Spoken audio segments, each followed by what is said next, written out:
सेवा टहल की जाए, हाँ जी। परंतु इसलिए आया कि आप सेवा टहल करें। प्रभु इस पढ़े गए वचन को आशीष दें। हम बैठ सकते हैं।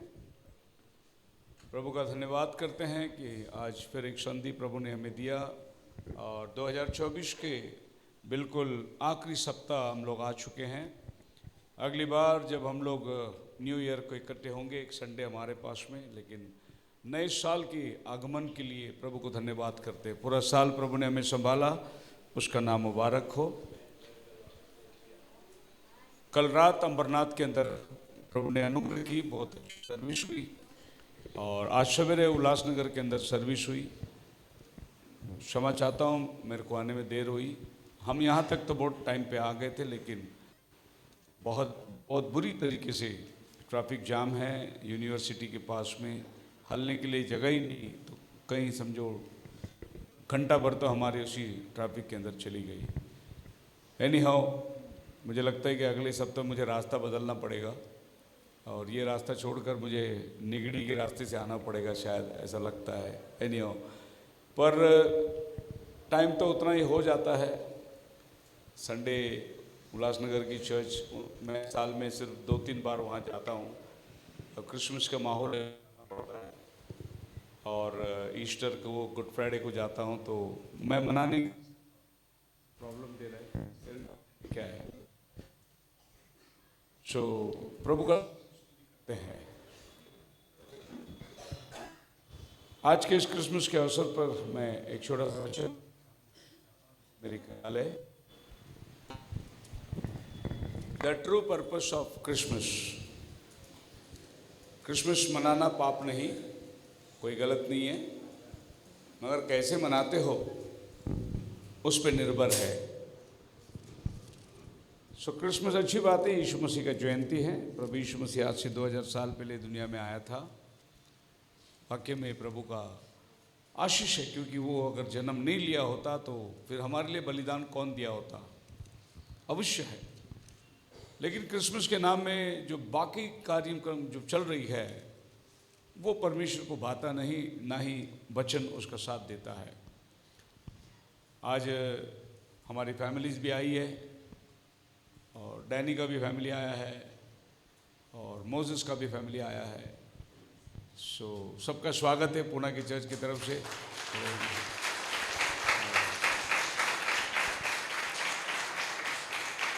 और हमारा एक ब्रदर जेठानंद भी आए हैं। ब्रदर खड़े रहेंगे, आपका भी स्वागत है। प्रभु का नाम को धन्यवाद हो। अभी इन्हीं ब्रदर का बपतिस्मा हुआ था पिछले दिनों में और उल्लासनगर के अंदर से प्रभु ने भाई को इस सच्चाई के अंदर लेकर आया और बहुत विरोध, बहुत रुकावट, लेकिन भाई ने हिम्मत करी और सच्चाई के नाम पे बपतिस्मा लिया। उसका नाम मुबारक हो। इस नए परिवार में भाई का स्वागत है और बहुत से लोग इनको देखकर अपने जीवन को बदलेंगे, ऐसा मैं विश्वास करता हूँ। और भी आज अगर हमारे बीच में पहली बार आए हुए लोग हैं तो हम आपका भी स्वागत करते हैं।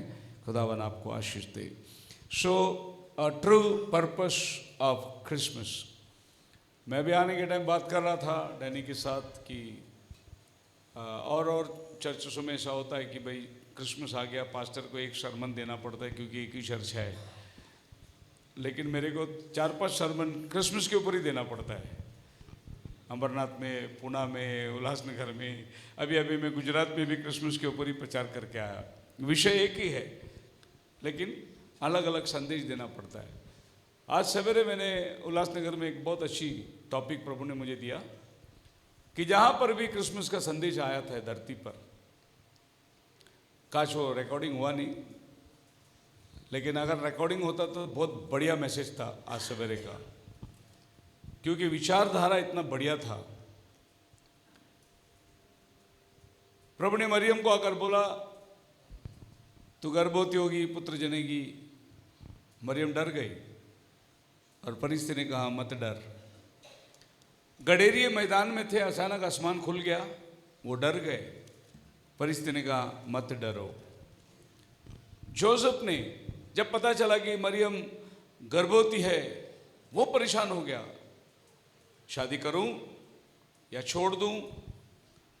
उसके पास ऑप्शन था, अगर वो बोलता था इस लड़की के ऊपर आरोप लगाना था तो मरियम को बड़े कचहरी में खड़ा करता, पत्थर वार करके मार भी डाल सकता हो, लेकिन उसने सोचा कि चुपके से छोड़ दूंगा।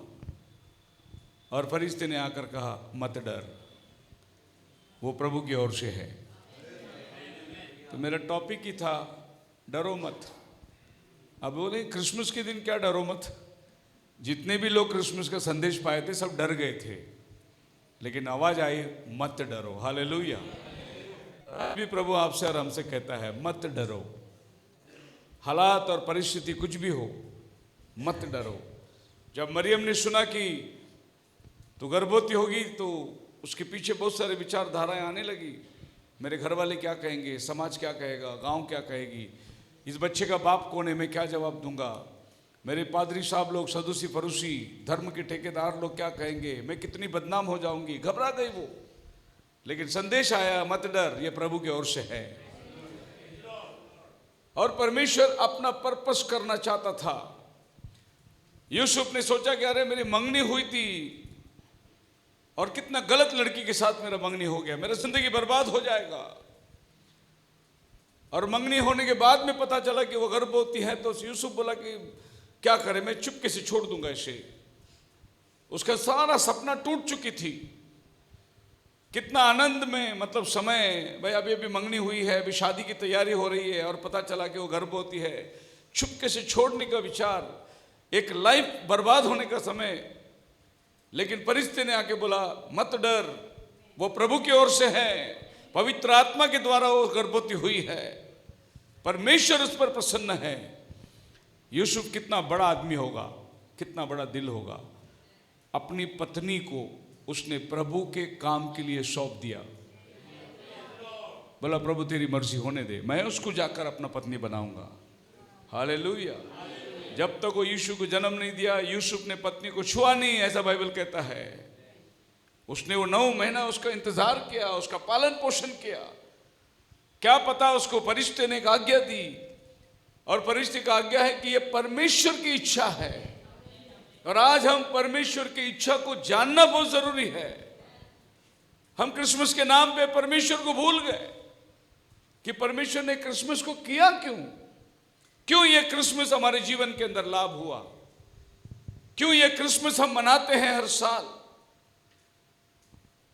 सो मसीह में मेरे प्रिय लोगों, क्रिसमस का उद्देश्य को जानना बहुत जरूरी है। यह क्रिसमस नहीं है, यह क्रिसमस नहीं है। क्रिसमस का उद्देश्य कुछ अलग है। लेकिन क्रिसमस के नाम पे सब आ गया है, जुड़ गए हैं। आदमी के जीवन के अंदर यह सब एक हिस्सा बन गया है, एक सेलिब्रेशन बन चुका है। लेकिन उसका मकसद क्या है? हम कभी भी दुनिया के साथ में नहीं चल सकते, हमें वचन के साथ चलना है। दुनिया में रहना है, लेकिन दुनिया के साथ नहीं जा सकते हम लोग। मैंने कल रात को बताया था कि जब एक रनर दौड़ता है और सामने की हवा रहती है तो उसको दौड़ने में बहुत दिक्कत होता है। वो हवा उसको दबाती है, उसका रफ्तार कम होता है, बहुत जोर लगता है, बहुत ताकत लगता है। लेकिन यही हवा अगर पीछे से आए, पीछे की हवा रहे, तो आपको भागने में आसान होगा, दम नहीं लगेगा, ताकत नहीं लगेगा, क्योंकि हवा आपको आगे ढकेलेगी। लेकिन जब सामने का हवा रहता है तो आपको बहुत परिश्रम, बहुत ताकत। तो याद रखिए, ये जितने संस्थाएं क्रिसमस मना रहे हैं, ये पीछे के हवा में चल रहे हैं। हवा उनको उड़ा ले जा रही है, वातावरण के हिसाब से वो चल रहे हैं। लेकिन सामने की हवा जो है वो एंड टाइम मैसेज बिलीवर्स लोग हैं। सामने का हवा है, बहुत मुश्किल है। लोग हमसे पूछेंगे तुम ऐसे कैसे क्रिसमस मनाते हो, तुम लोग कैरल सिंगिंग नहीं करते हो, तुम ये नहीं करते हो, तुम क्रिसमस ट्री नहीं लगाते हो, पूछेंगे। ये सामने का हवा है। तो आप समझ सकते हैं कि इतनी बड़ी दुनिया में ये सच्चाई प्रचार करना, इस क्रिसमस की हकीकत बताना, ये बहुत बड़ी हिम्मत लगता है, बहुत ताकत लगता है इसमें। बदनाम करने वाले बहुत है, निंदा करने वाले बहुत है, लेकिन सच्चाई बोलना ये हमारा काम है। लोग कुछ भी सोचे, कुछ भी बोलता रहे। हालेलुया। सो प्रभु यीशु मसीह का आने का पर्पस खुद हम प्रभु के मुंह से सुनेंगे कि भाई आप आए क्यों।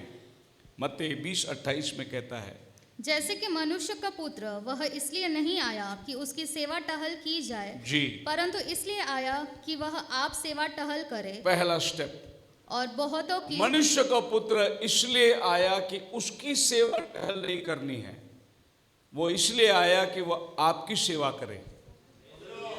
हालेलुया।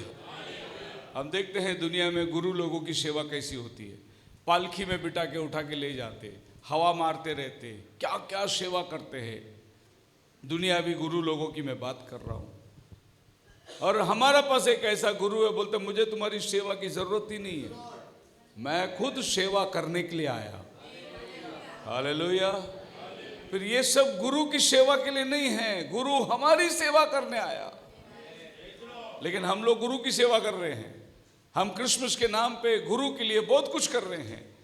हमने डेकोरेशन करना है गुरु के नाम पे, आज यीशु मसीह का जन्मदिन है, हमें ये करना है, हमें वो करना है। हमें यीशु बोलता है मैं तुम्हारी सेवा लेने के लिए नहीं आया।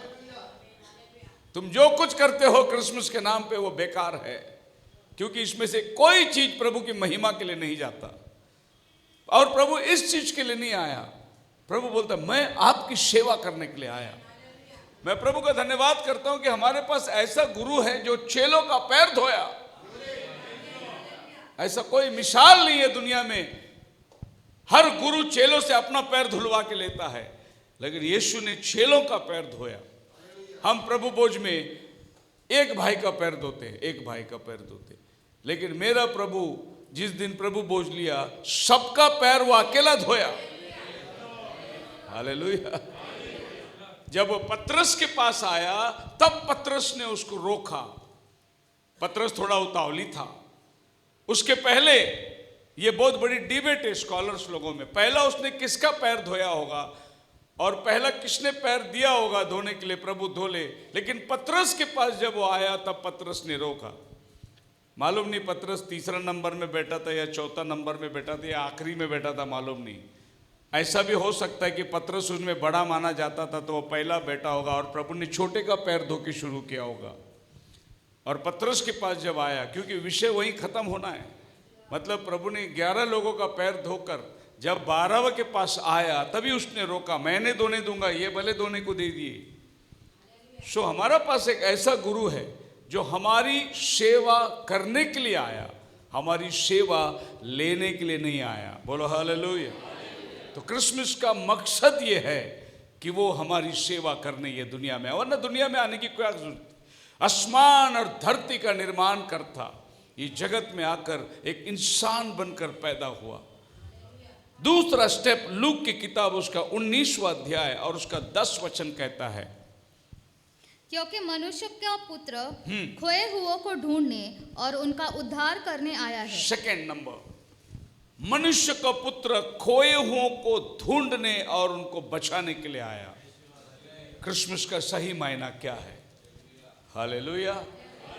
क्रिसमस का सही मायना ये रखता है कि वो खोए हुओं को ढूंढने और उनको बचाने के लिए आया। उसका जीवन का पर्पस है। बहुत से लोग अपने जीवन का पर्पस ही नहीं जानते। इवन प्रभु में आने के बाद भी बहुत से लोग को मालूम ही नहीं है मैं प्रभु में आया क्यों, मेरा प्रभु में क्या काम है। लोग सोचते कि बस आ गया प्रभु में चलते रहो। नहीं, आपको प्रभु ने लाया, कुछ काम के लिए लाया है, कुछ मकसद के लिए लाया है।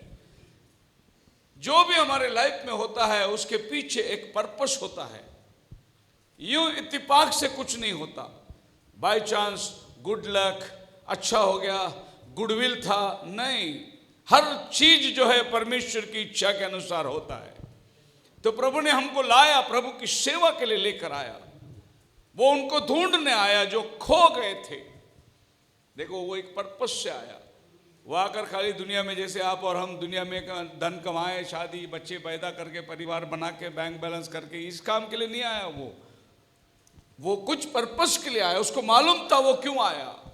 वो खोए हुओं को ढूंढ रहा था। जेरिको के रास्ते में चलते चलते एक जक्कई पेड़ के ऊपर बैठा हुआ था। उसको बोला नीचे उतर, आज मैं तेरे घर आना चाहता हूं। खोए हुओं को ढूंढने आया। उसके घर में जाकर प्रभु ने बोला ये अब्राहम का संतान है। हालेलुया। जक्कई का पूरी कुंडली उसने बता दिया। ये अब्राहम का संतान है, ये भी चुना हुआ है, लेकिन क्या करे, दुनिया के माहौल में फंस गया है, धन और दौलत के लालच में फंस गया है। प्रभु ने उसकी जी घर में बोला, आज तेरे घर में उद्धार आया है। उसने बोला, प्रभु मैंने जिसका जबरदस्ती लिया उसको 6 गुना लौटा दूंगा, आधी संपत्ति गरीबों में बांट दूंगा। क्या डेडिकेशन है, आधी संपत्ति गरीबों को बांट दूंगा। यीशु के आने से इतना बड़ा चेंजेस आता है एक आदमी के लाइफ में, इतना बड़ा बदलावट आता है। मान लो कल अंबानी के अंदर यीशु आ गया तो क्या होगा? और अंबानी बोल दे मैं आधी संपत्ति गरीबों को बांट दूंगा, तो आपको ये रास्ते में गरीब ही नहीं मिलेंगे। आप मेरे साथ हैं? और ये कोई छोटा चेंजेस नहीं है, और ये कहना कोई मामूली बात नहीं। आधी संपत्ति मैं प्रभु को दे दूंगा। हम कितना प्रभु को देते हैं वो मायने रखता है। प्रभु हिसाब लेगा। प्रभु ने तुमको जितना दिया उसमें से तुम प्रभु को क्या दिया उसका हिसाब लेगा प्रभु। प्रभु यहां पर खोए हुओं को ढूंढने आया, और जब खोया हुआ मिल जाता है उसके जीवन के अंदर क्या परिवर्तन आता है। मैं तेरे घर आना चाहता हूं। जकैया ने प्रभु को अपने घर नहीं बुलाया। इनफैक्ट जकैया तो विश्वासी नहीं था, लेकिन उसकी पत्नी, नबी कहता है उसकी पत्नी उसको कहा कि जी यीशु आने वाला है, आज आप यीशु को तो देखिए, कम से कम मिलिए उससे। और वो अपने आप को छिपाने के लिए पेड़ के ऊपर चढ़ा हुआ था, ताकि लोग नीचे से गुजर के जाए और मैं खाली यीशु को देख लूं बस। अगर आपके मन में इतनी भी इच्छा आई कि मैं यीशु को देख लूं, काफी है, यीशु तुम्हारे घर में ही आके बैठ जाएगा। इतनी सी इच्छा कर लो कि मुझे यीशु को देखना है, बस आपका जीवन बदल जाएगा। हालेलुया। यह है दूसरा कारण क्रिसमस का कि वो खोए हुओं को ढूंढने आया। तीसरा वजह बाइबल कहता है यूहन्ना 3 अध्याय का 17 वचन, For God did not send his son into the world to condemn the world, but the world through him might be saved. परमेश्वर ने यीशु को इसलिए नहीं भेजा कि दुनिया को खंडित करे, लेकिन जो कोई उस पर विश्वास करे यीशु के द्वारा वो दुनिया का बचाव करेगा, इसलिए वो आया था। क्रिसमस का सही अर्थ क्या है? वो दुनिया को आरोप लगाने के लिए नहीं आया, लेकिन अगर दुनिया उस पर विश्वास करे तो वो दुनिया को बचाने के लिए आया। बोलो hallelujah. But the world through him might be saved. यीशु के द्वारा ये दुनिया बचाई जाएगी, इसीलिए वो दुनिया में आया। आप मेरे साथ हैं? हमने देखा क्रिसमस क्या है। लोगों को पूछो क्रिसमस क्या है। जो गाना गा के जा रहे हैं कैरल सिंगिंग, उसको पूछो, एक जन को रुका कि भाई क्रिसमस क्या है, उसके पास क्रिसमस की एक्सप्लेनेशन नहीं है। यीशु का बर्थडे है, लेकिन पर्पस क्या है? बर्थडे का पर्पस क्या है? क्यों वो पैदा हुआ? खोए हुओं को ढूंढने, सेवा लेने के लिए नहीं, सेवा करने के लिए आया। दुनिया को खंडित करने के लिए नहीं, परंतु जो उस पर विश्वास करेगा उसको बचाने के लिए वो आया। पौलुस कहता है पहला तीमुथियुस 1:15 के अंदर, this is a faithful saying, यह बात सच है और हर प्रकार से मानने के योग्य है कि मसीह यीशु पापियों का उद्धार करने के लिए जगत में आया। हालेलुया। चौथा बात, प्रभु यीशु मसीह जगत में पापियों का उद्धार कराने आया। और बहुत लोग इस दुनिया में आए, लेकिन किसी ने पापी का उद्धार नहीं कराया। बहुत से महात्मा लोग आए, पापियों को मारने आए, लेकिन यीशु मसीह पापियों को बचाने आया। ये प्रभु का चौथा उद्देश्य है ये दुनिया में आने का। एक क्रिसमस का एक चौथा उद्देश्य है, वो पापियों को ढूंढने आया, पापियों को बचाने के लिए आया। क्योंकि पापियों के लिए बचाव का कोई रास्ता था ही नहीं। एकमात्र रास्ता था, यीशु मसीह के द्वारा ही एक पापी उद्धार पा सकता है। किसी मनुष्य में एक मनुष्य के बचाने की थोड़ी भी क्षमता नहीं है। बाइबल कहता है राजाओं पर भरोसा मत कर, वो तेरा कुछ नहीं कर सकता। प्रधानों पर भरोसा मत कर, घोड़ों पर भरोसा मत कर। अगर तुझे भरोसा करना है तो एकमात्र भरोसा है, वो है प्रभु यीशु मसीह। अगर यीशु मसीह मुझे ना मिला होता तो आज मैं यहां नहीं रहता, मालूम नहीं कहां होता मैं। और अगर आपको यीशु नहीं मिला होता तो आप इधर नहीं होते। अभी तो आप कोई क्रिसमस पार्टी में होते, क्योंकि बहुत दुनिया इंतजार कर रही है आपको। कोई क्रिसमस ऑर्गेनाइजेशन, क्रिसमस के नाम पे आज बहुत कुछ चल रहा है, सपर पार्टी, क्रिसमस मील टिकट, क्रिसमस के प्रोग्राम चल रहे हैं। क्रिसमस के नाम पे हमाका धमाका, हमका ढिमका, क्या नहीं चल रहा है क्रिसमस के नाम पर। लेकिन जो क्रिसमस का सारांश है वही दुनिया से गायब है।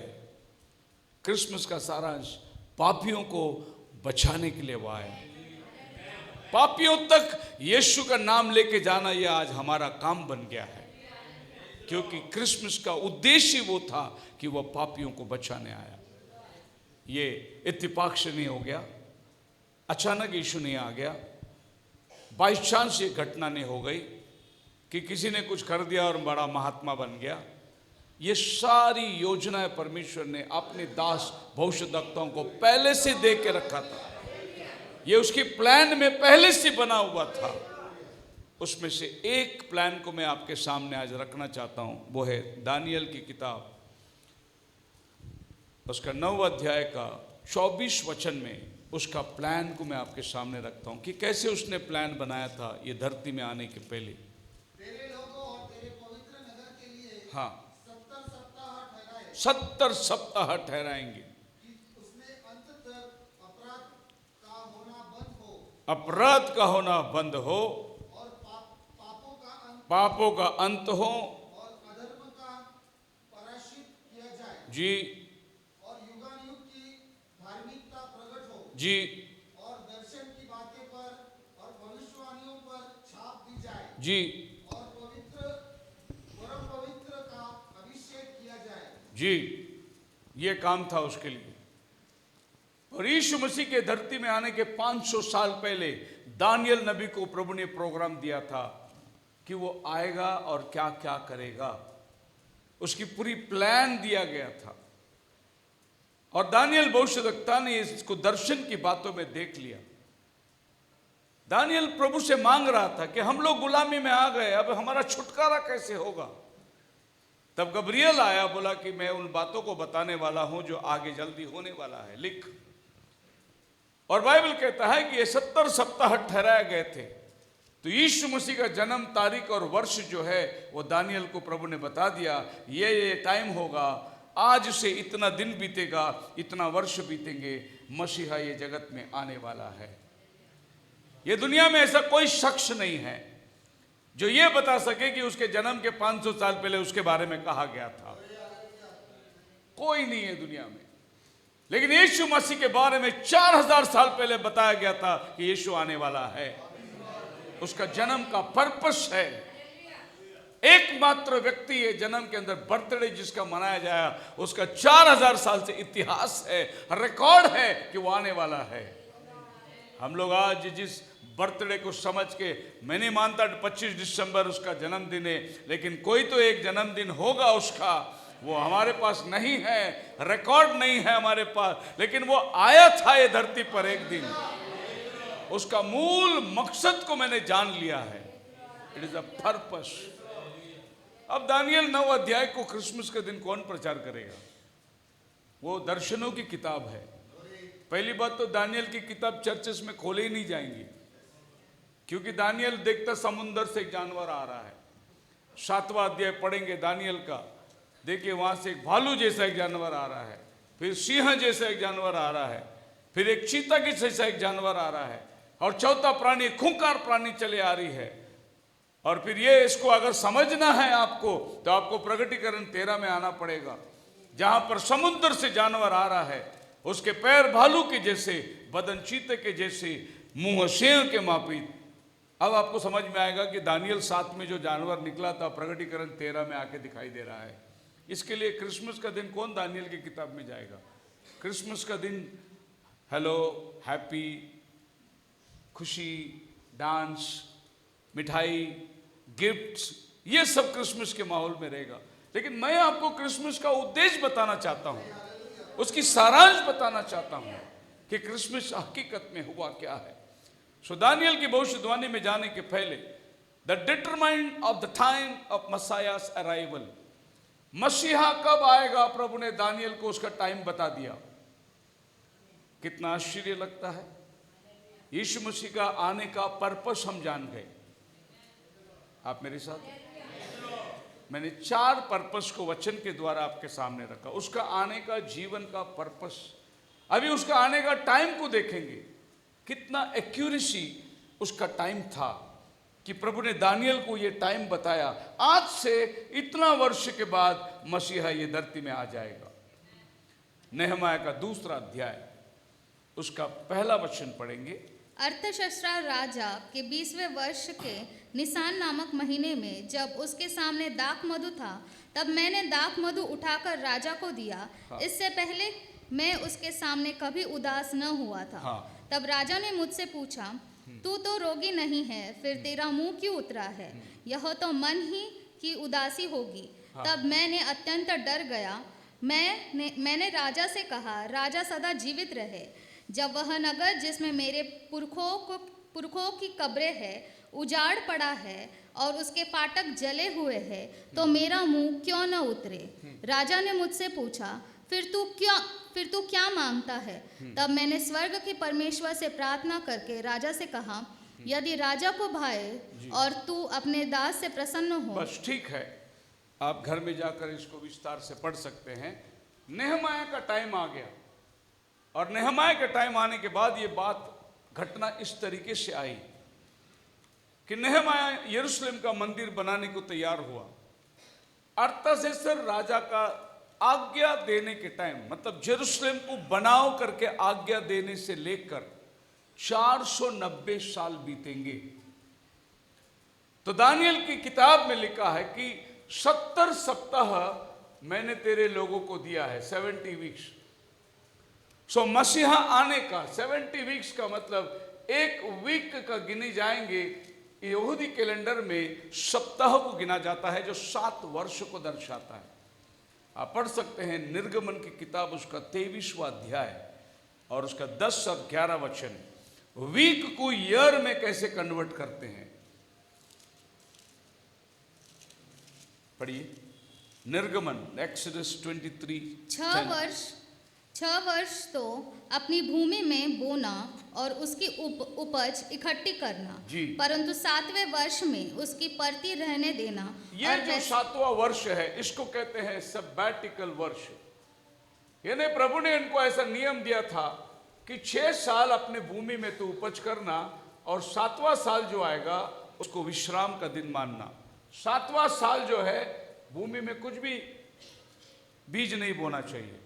सो इस तरीके से प्रभु ने बोला 70 सप्ताह, 1 सप्ताह 7 वर्ष का मिलकर 490 साल में मसीहा आने वाला है।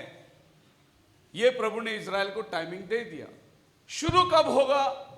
जेरूसलेम बांधने की जो आज्ञा निकलेगी, कमांड निकलेगी, यहां से लेके ये दिन को तुम्हें गिनना है। तो प्रभु ने टाइम दे दिया। जब जेरूसलेम बनाने के लिए आज्ञा निकलेगी, तो जेरूसलेम बनाने के लिए आज्ञा कौन दिया? साइरस राजा ने दिया। किसको दिया? नेहमाया को दिया। और ये जो टाइम था ईसा के 445 वर्ष बिल्कुल इसकी कमांड निकली थी। अब ये कमांड निकलने के बाद इसके वर्ष गिनना है हमको, और ये गिनते गिनते 69 सप्ताह जब होगी, तो दानियल 9 में क्या लिखा है? दानियल 9, 27, 26। जब 62 सप्ताहों के बीतने पर अभिषिक्त पुरुष काटा जाएगा। यानी 7 सप्ताह, 62 सप्ताह, 69 सप्ताह बीतने पर अभिषिक्त पुरुष काटा जाएगा। मतलब यीशु मसीह क्रूस पर कब चढ़ेगा? जब 69वां सप्ताह चलेगा तब यीशु क्रूस पर चढ़ने वाला है।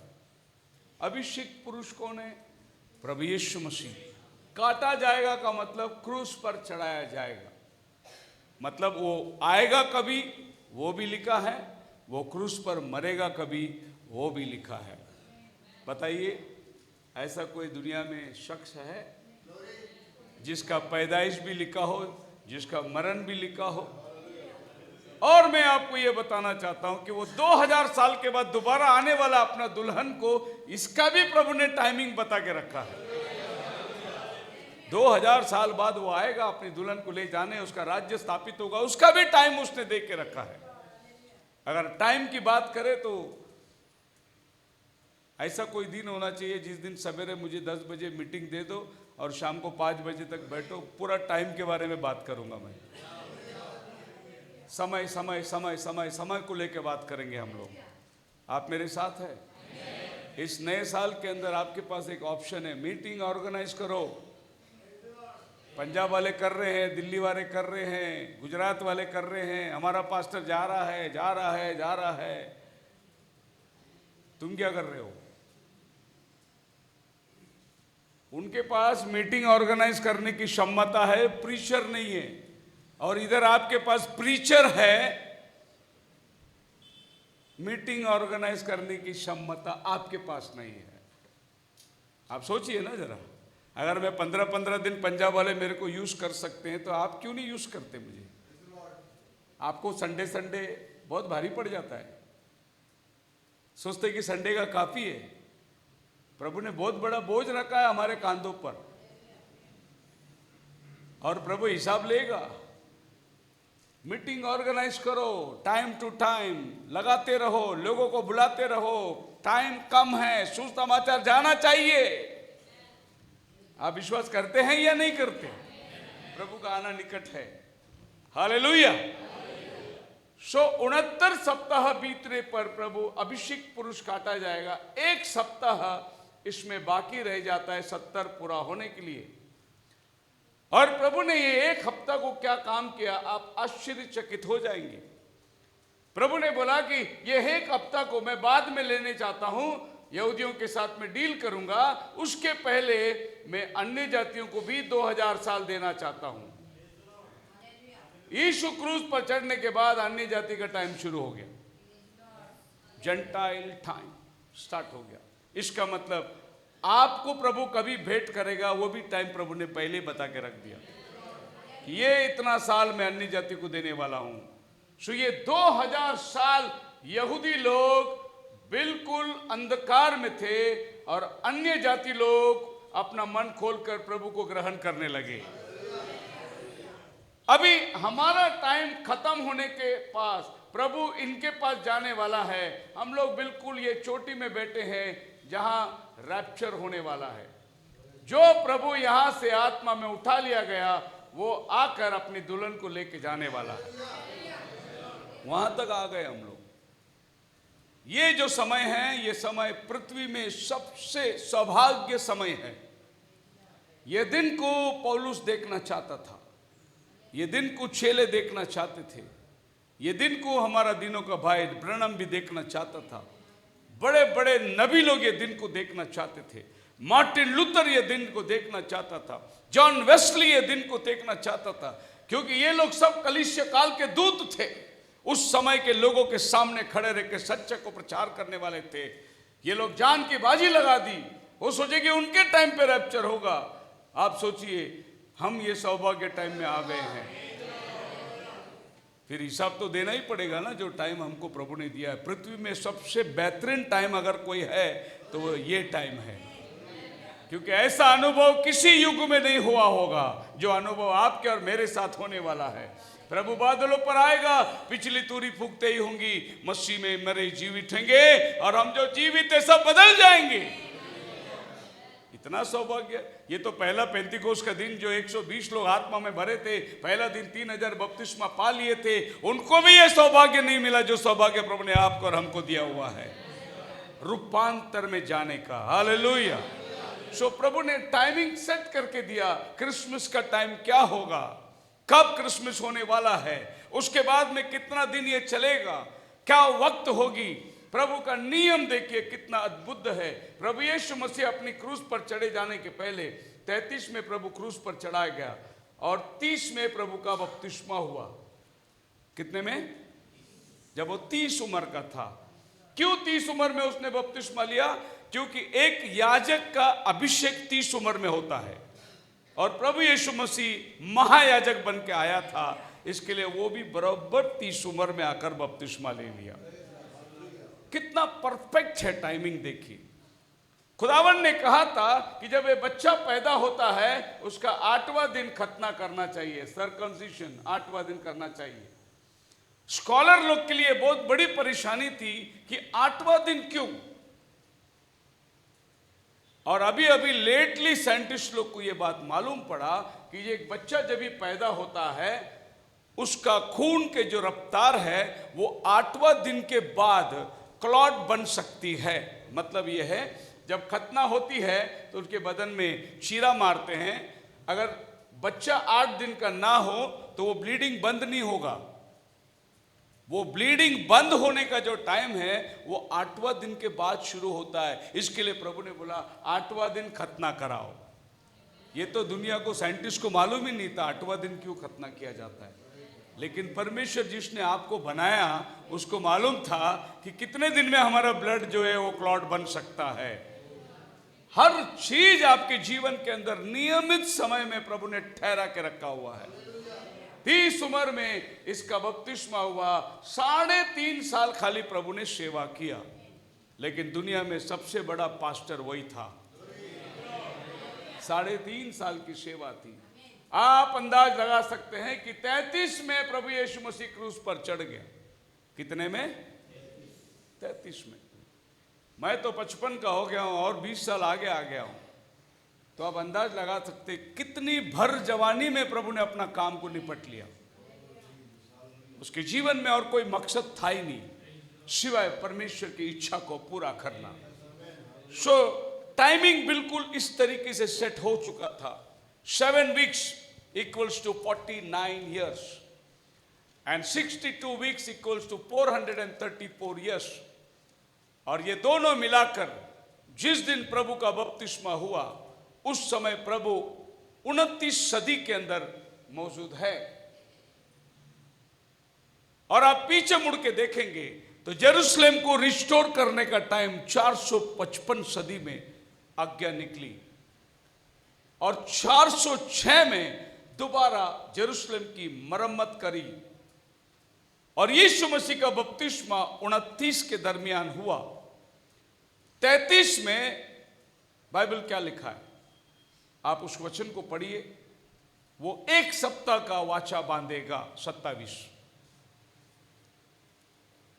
वह प्रधान 1 सप्ताह के लिए बहुतों के संग दृढ़ वाचा बांधेगा, परंतु आधे ही सप्ताह के बीतने पर वह मेल बलि और अन्न बलि को बंद करेगा।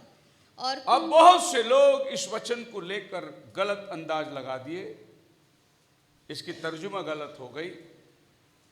बहुतों के संग वो वाचा बांधेगा और आधे सप्ते में वाचा को तोड़ेगा, लेकिन ये प्रभु यीशु मसीह नहीं है, क्योंकि यीशु मसीह ने बहुतों के संग वाचा नहीं बांधा। यीशु मसीह केवल अपने चुने हुओं के साथ वाचा बांधा है।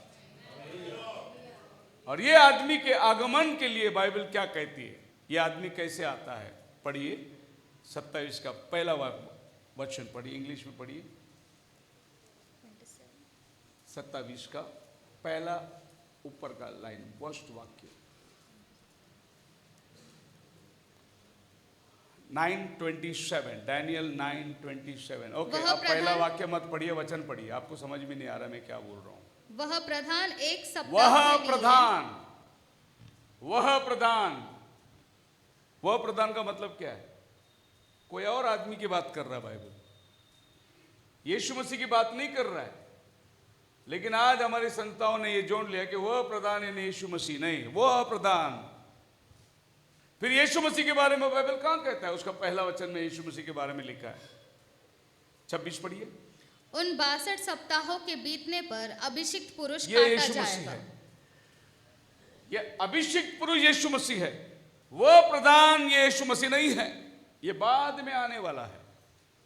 लेकिन यीशु मसीह 62 सप्ताह बीतने पर क्रूस पर चढ़ाया जाएगा। फिर वो प्रधान जो आने वाला है, वो 1 सप्ताह का जो वाचा बांधने वाला है, वो ये वाला 1 सप्ताह है साथिया। ये 26 और 27 वचन के बीच में 2000 साल का अंतर है।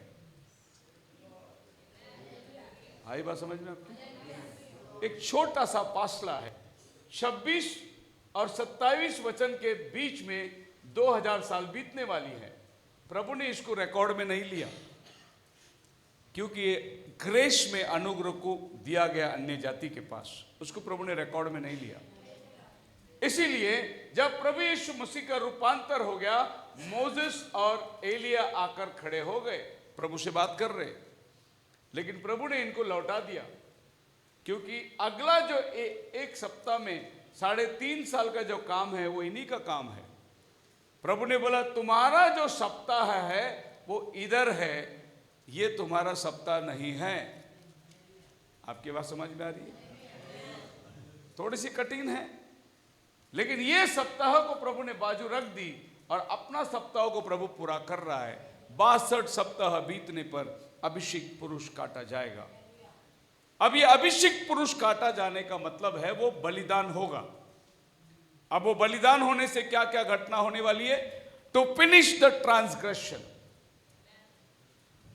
जो आज्ञा का टूटना हुआ आदम के वाटिका के अंदर, आदम और हवा ने ट्रांसग्रेस किया, वचन का उल्लंघन किया। सो ये वचन का उल्लंघन का भरपाई करने के लिए यीशु मसीह आएगा। पहला आदम ने, प्रभु ने बोला मत खा, वो खाया, आज्ञा का उल्लंघन किया। दूसरा आदम प्रभु यीशु मसीह धरती में आया, क्या बोला? हो सके तो ये कटोरा टल जाए, मेरी नहीं तेरी इच्छा पूरी हो। अगर यीशु मसीह नहीं पीता तो वो भी उल्लंघन करता, लेकिन उसने बोला प्रभु मेरी नहीं तेरी इच्छा पूरी हो। उसने कटोरा को पीने को तैयार हुआ। वो बोला मैं अपने परमेश्वर की इच्छा को पूरा करने आया, मेरी नहीं तेरी इच्छा पूरी हो। इसको बोलते हैं ट्रांसग्रेशन। जो आदम के वाटिका में उल्लंघन हुई, वचन का उलट अर्थ, वचन का टूटना हुआ, उसको वो पूरा करेगा। दूसरा, to make an end of the sin, पाप का अंत करेगा वो। अभी ये वचन कैसा आपको लगता है? पाप का अंत किधर हुआ है? पाप तो चल रहा है, और पाप उस दिन तक चलेगा जिस दिन तक रैप्चर होगा। रैप्चर के बाद में भी धरती में पाप चलेगा, क्योंकि कयामत का टाइम जो है तब तक पाप धरती में रहेगी। फिर पाप का अंत कैसा होगा? पाप का अंत ये होगा, यहां से जो लोग आदम से यहां तक आए, पाप बना रहा, पाप बना रहा, पाप बना रहा, लेकिन जब यीशु मसीह क्रूस पर चढ़ गया, पाप का अंत हो गया। इसके आगे आप पाप से मुआफी पा सकते हैं। यहां पर वो मुआफी नहीं था, यहां पर खाली भेड़ बकरी जानवर का लहू था जो आपके पापों को ढांपता था, अंत नहीं कर सकता था। लेकिन आज यीशु के क्रूस पर चढ़ने के 2000 साल बाद ये लहू मेरे पापों का अंत करता है। इस यीशु के लहू के बाद में अगर कोई आदमी प्रायश्चित करता है, उसकी पुरानी पाप याद नहीं करा जाएगा। लेकिन इसके पहले जितने लोगों ने पाप किया, इनकी पाप याद में रहती थी, क्योंकि भेड़ और बकरी के लहू से इंसान का पाप नहीं मिटता है, लेकिन वो ढांपे जाते थे। तो यीशु मसीह के बलिदान के बाद पाप का अंत हुआ, दुनिया के लिए नहीं। जो यीशु मसीह के लहू में धुलते हैं उनके लिए पाप का अंत हो गया है। अभी पाप का प्रभुता मुझ पर नहीं है, पाप मुझ पर राज्य नहीं कर सकता। लेकिन ये पाप के ऊपर जय नहीं पा सकते थे। भले ही अब्राहम रहो, याकूब रहो, ये बड़े बड़े संत रहे, बड़े बड़े नबी रहे, लेकिन ये सब लोग यही बलिदान का इंतजार कर रहे थे कि वो आएगा, वो आएगा, वो आएगा। तो इतिहास ऐसा बताता है, यीशु का पाप जो लहू गिरा, इसके 4000 साल पहले गुनाहों को धोता है और इसके 2000 साल बाद भी गुनाहों को धोता है। इतनी सामर्थ्य ये लहू के अंदर है। इसीलिए केवल यीशु ही पाप का अंत कर सकता है, और बाकी दुनिया में कोई भी पाप का अंत नहीं कर सकता। क्योंकि यीशु मसीह जब पैदा हुआ पवित्र आत्मा से, ये एकमात्र व्यक्ति था जिसके अंदर पाप नहीं था। अब जो पैदा हुए उनके अंदर पाप है, तो वो पाप का अंत कैसे कर सकते हैं? तो पाप का अंत वही कर सकता है जो पाप नहीं है या रहित है, जो पवित्र लहू से पैदा हुआ। To make atonement for iniquity, अधर्म के लिए एक वाचा बांधना। जो अधर्म चल रही थी, प्रभु ने उसको एक जबरदस्त वाचा बांधा, और ये वाचा प्रभु का मजबूत वाचा है। ये दुनिया में वो आया पापियों को बचाने के लिए, वो सेवा करने के लिए आया। To bring an everlasting righteousness, हमेशा की धार्मिकता को स्थापन करने के लिए। हमेशा का धार्मिकता का मतलब, जब प्रभु यीशु मसीह धरती में राज्य करने आएगा, पाप मिट जाएगा, हमेशा के लिए धार्मिकता स्थापन हो जाएगी। वो तो दुनिया की बात है, लेकिन आपको मालूम है, जिस दिन वो पवित्र आत्मा बन के आया, उस दिन से विश्वासियों के मन में धार्मिकता स्थापन हो चुकी है। आज वो धार्मिकता आपके अंदर, मेरे अंदर स्थापन हो चुका है, क्योंकि हम अभी अपने आप को पवित्र जीवन बिताने के प्रयास कर रहे हैं। धार्मिकता हमारे अंदर चली आ गई है। जो आदमी कल शराब पीता था, आज वो शराब छोड़कर बाइबल पढ़ रहा है। धार्मिकता स्थापन हो चुका है।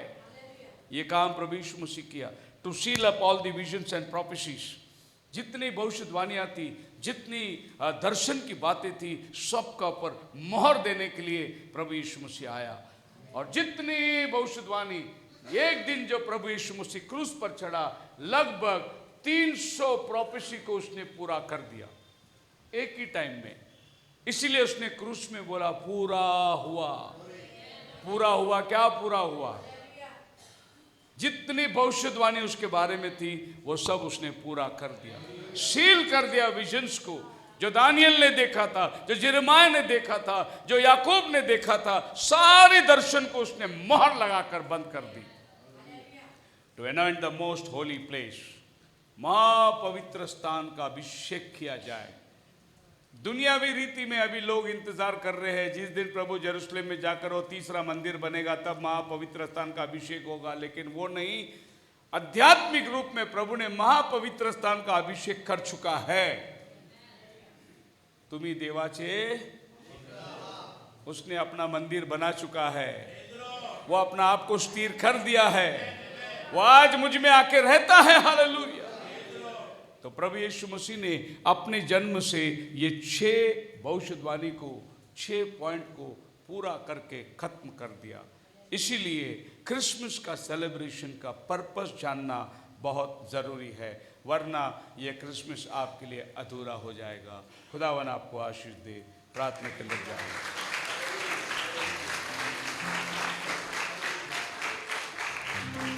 गए संडे को एक बड़ा अद्भुत काम हुआ।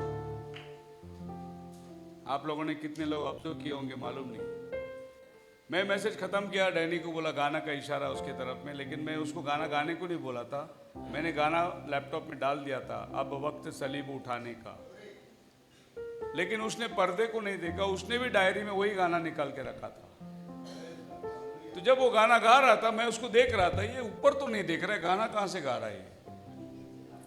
फिर आपने देखा होगा, नहीं होगा, जो आखिरी प्रार्थना हो रही थी, मैं यहाँ से आके उसके डायरी को देखा, ऐसा कौन सा गाना इसने निकाला, देखा किसी ने? मैं देखा, बोला अरे ये भी वही गाना निकाला, मैंने भी लैपटॉप में वही गाना लगाया। ये हम लोग जाने के टाइम चर्चा हो रही थी। मैं उसको पूछा, तू कैसे गाना गाया? बोला मैं गाना मैसेज सुना था, वक्त निकाल के रख दिया। और ये गाना मैं निकालने के लिए इतनी मुश्किल हुई, ये गाना मिल ही नहीं रहा था। फिर मैंने मोबाइल में इसको डाउनलोड किया, उसके बाद उसको स्क्रीनशॉट किया, उसके बाद व्हाट्सएप में भेजा, फिर लैपटॉप में खोला, फिर उसका मैंने निकाल कर स्लाइड बनाया और आपके सामने रखा। मैंने इतनी मेहनत करके गाना लाया और ये बिना मेहनत के गा रहा था। तभी हमें पता चला कि एक ही आत्मा काम करता है। हालेलुया।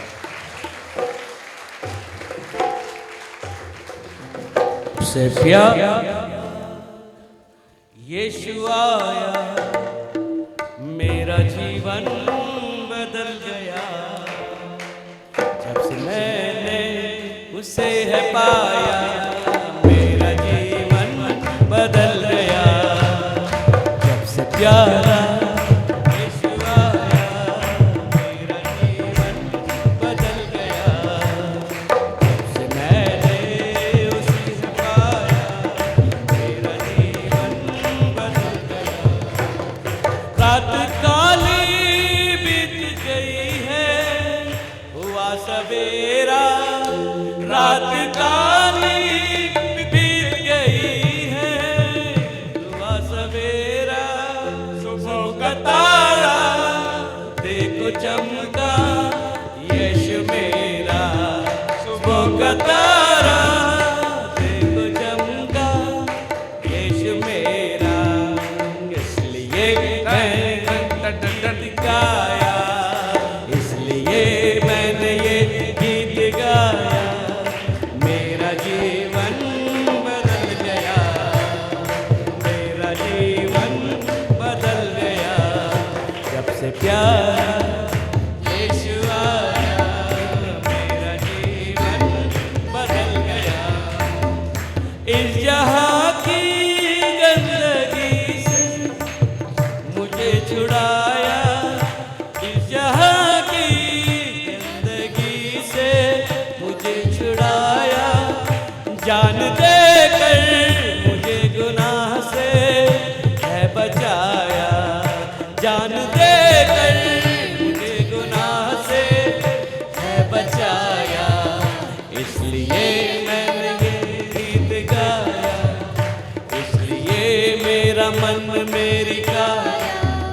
मेरा जीवन बदल गया, मेरा जीवन बदल गया।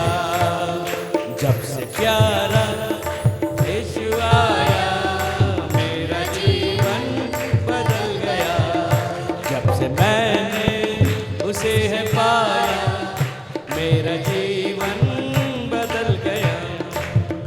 मेरी राहों में न काटे अब रहेंगे, मेरी राहों में न काटे अब रहेंगे। मेरी मंजिल में भी मातम अब न होंगे। हो गया दूर मौत का साया, हो गया दूर मौत का साया।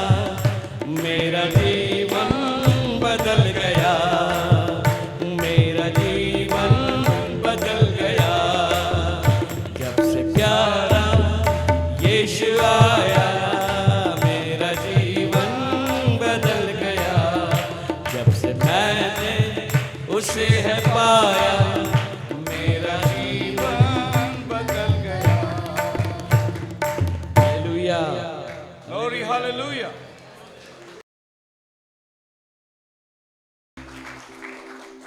आज शाम इस क्रिसमस के सही मायने के लिए धन्यवाद करते हैं। तेरा जीवन एक मकसद के साथ था प्रभु। ये धरती में तू आया, अपना पर्पस को निभाने के लिए आया।